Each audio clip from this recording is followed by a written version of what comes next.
Assalamualaikum warahmatullahi wabarakatuh. We are from the group 3 and now we will discuss about literary decorum and the function of literature to teach and to delight by Horace. So these are the members. My name is Qayla Putri Safanah and also my partners Rezza, Nurul, Izzati, and Rifdah, Salsabila. And first I will discuss about who is Horace. Quintus Horatius Flaccus, also known in the English-speaking world as Horace, was the leading Roman lyric poet during the time of Augustus, also known as Octavian. Horace's work is hardly profound as theoretical criticism, but its apt statements have been many times repeated as authoritative. Rather than defining the meaning of poetry or what literature is, he is more interested in practical questions such as how decorum in literature and how the poet may delight and beneficial to the readers. He comments on a wide range of problems of literary composition and offers advice to the prospective writers. His works has influenced many writers such as Sappho and Philodemus. One of the sensational works by Horace is Ars Poetica, or the art of poetry. Horace publishing his poem called Ars Poetica, translated from Latin. Ars Poetica means the art of poetry. Horace's poem speaks at times in broad declaration, like mediocrity in poets no man, God, or bookseller will accept, and at times reads more like how to guide, offering practical advice like be concise. Ars Poetica, or the art of poetry, is an epistle presented as an informal letter to members of Piso's family, in which he advises poets on the art of writing poetry and play or drama. Horace interpreted that the poem is like a picture, ut pictura poesis. Horace says that poetry is like painting in that some works are best viewed up close, some farther away, some in the shadow, and some in the light. He uses this analogy to emphasize the variety of poetry and the act of reading rather than to refer to the effects of painting in words. At the same time, Horace does generally see similarities and tends to think of the poem in special figures. Horace emphasizes literary decorum, delight, and teach function in poet, by which he means the adherence to good taste and the relation of parts to wholes. And next material will be delivered by Rezza, Nurul, Izzati.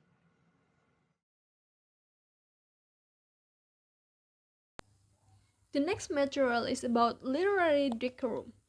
Decorum is consistency with the canons of propriety, a matter of behavior on the part of the poet in his poem, and therefore what is proper and becoming in the relationship between form and substance.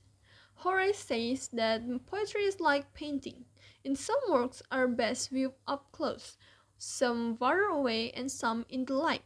This statement proving that every and each poetry will have their own point of view that suits better and best for the audience. Decorum is an attitude that should be owned by people who are writing literature, where this attitude makes a poet to create poetry according to the genre, theme, type of poetry they choose. Decorum means what is fitting or proper, and it must be embraced if a poet is to produce a work of lasting value that will strengthen and ennoble rather than weaken and scandalize its audience. It means by using the right way and style to convey the poetry to the audience, the message and the art within the poetry will be delivered correctly and not causing confusion and disarray. Horace emphasized decorum, by which he means to the adherence to good taste and relation of parts to wholes, but his views are not to be confused with romantic and post-romantic organic theories of unity. Horace once said, "If I am unable to understand and retain this clear-cut distinction and poetic genres, why should I be considered a poet?" This shows that without clear vision of the genre in poetry, the poet itself will remain unclear and hard to be enjoyed by the audience. So, to become a poet itself, they have to know and understand what is the genre boundary that they have to pour into their poetry. The poet may invent if his invention is harmonious. There are definite limits beyond which an author should not step, risking good taste. By letting each style keeping the place to which it belongs, the poet can still develop new things while keeping the beautiful yet vivid clear poetry to make. So, if you are a tragedian, your tone must be serious, your language heightened, and your character is novel. If instead a poet chooses to compose a comedy, then they have to make sure the tone, language, and characters are taken from the lower echelons of society. A poet must be consistent and stay in the genre, theme, type of poetry they will create. Assalamualaikum warahmatullahi wabarakatuh. Hello everyone, my name is Rifdah Salsabila. Now it's my turn to inform you about the function of literature to delight and to teach. We know from the most of the point, poetry stabilizes the polis, the ordered community, because poetry teaches men their actual desires, the desires that must be accommodated in any lasting and beneficial order, the second in a two-part series. Thus, the main functions of literature are to entertain and give pleasure to the reader, and to heighten his awareness of certain aspects of life. Besides these two primary functions, literature also performs three subsidiary functions like propaganda, release, and escape. Horace famously declared that the ends of the poetic art are to teach and delight. Quote unquote, the aim of the poet is to inform or delight, or to combine together, in what he says, both pleasure and applicability to life. In instructing, be brave in what you say in order that your readers may grasp it quickly and retain it faithfully. Superfluous words simply spill out when the mind is already full. Fiction invented in order to please should remain close to reality. Next. Next. Horace is more interested in the practical question of how the poet may delight and instruct an intelligent reader. His poem has influenced neoclassical writers such as Boule-Desprez and Pope to emulate it. From here, we can conclude, from the perspective of Horace, the reason why literature is used to teach and delight people actually sounds like this. Literature exists to be a teaching medium for its audience, whether it is teaching about feelings, the nature of people, events, history, etc.